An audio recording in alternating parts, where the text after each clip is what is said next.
All right, before we move on to chapter 6, I'm going to skip on to chapter 4 or chapter 7 just for a quick introduction to some special types of derivatives and integration, which will be derivatives of logarithmic functions. And with this, we're going to look at derivatives and integration of exponential functions as well. Okay. So here we have, really just write down this note. Derivative of natural log of x equals 1 over x. And so anytime you're asked to do the derivative of natural log of x equals 1 over x. Now, what this means is conversely, the integration or the antiderivative of 1 over x is equal to the natural log of x. Because if you remember, you shouldn't have come across this yet.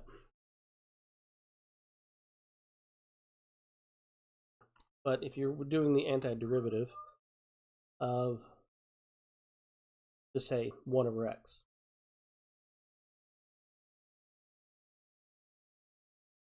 So if I want to find the antiderivative, general antiderivative of 1 over x dx.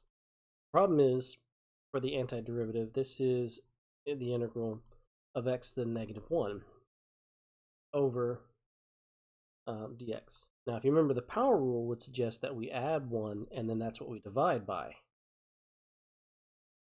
That would give you x to the 0 over 0, which, again, not possible. Okay? So, anytime you see a negative 1 as an exponent, integral of x to the negative 1 dx, that is equal to the natural log of. So now you have an answer for it. Okay? So if the derivative of natural log of x equals 1 over x, that means that the integral of 1 over x equals natural log of x. Okay, so backwards and forwards there. For this. So basic forms. Again, that's just chain rule there. So, right. I'm not going to do the examples, okay, because I want to go over this real quick.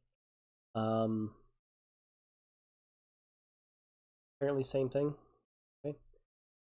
Oh, natural log of absolute value of x, sorry. Because again, you can't have x being 0 there, so that's why I have to do absolute value. Because x can never be. Alright.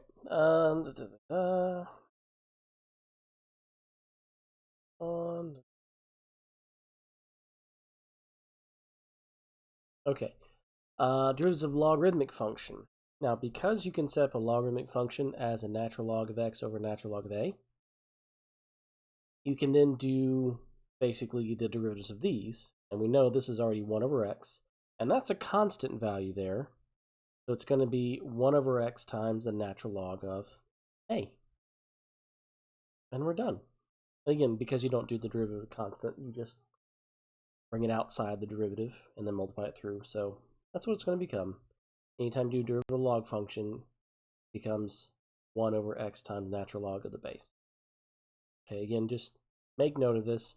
You might see this on the final if we have a course. Okay. All right. Here, this is also important if we have a power function. Okay, so if we have, for example, what is the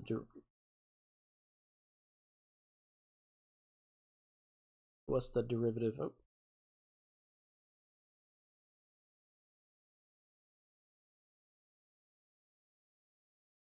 Okay. So if I wanted the derivative of 2 to the power of x, that is going to be 2 to the power of x times the natural log of 2. All right. Derivative of 3 to the power of x equals 3 to the power of x times the natural log of 3. So it becomes really easy to do power rule. Okay, power functions.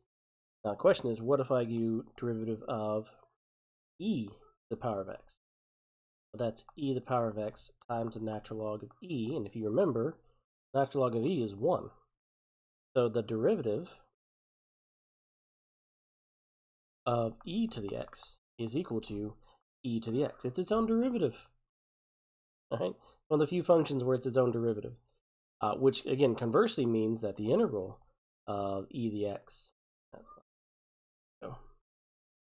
again a dx, is e to the x plus c. And don't forget to add the constant. Okay? Don't forget to add the constant. All right. Let me clear this.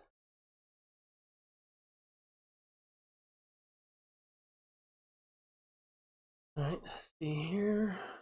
We've gone over that.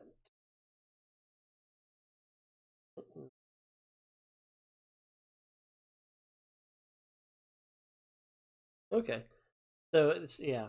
Again, I'm not going to really give you too many of the power functions. Okay, the one I'm going to give you is the e. I think I'm going to go over this as much either way. Just good to know. Okay. All right. So the big things I want you to take from here. I'm going to write this again.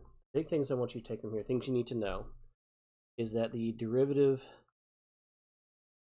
of a natural log of x is equal to 1 over x. And the antiderivative, the integral of 1 over x is equal to dx. Again, is equal to the natural log of x plus c. Again, add the constant. The derivative of the power function, a to the power of x, is equal to a to the power of x times natural log of a, which again conversely means the antiderivative of a power function would be the power function over the natural log. Cancel that natural log of a out, plus c. The derivative, and the big thing, the really big thing, derivative of e to the power of x is equal to e to the power of x, and then the integral of e to the power of x dx is equal to e to the power of x plus c. I think that was really it that I need you to know from this section. So make sure, as long as you have that down, you're good. You're good. Okay. I'll give you some practice questions. Not many. I'll just post some practice questions on 7.4. I'll call it just 7.4 worksheet for you to work on. It just gives you in the mindset of how to do something. Okay.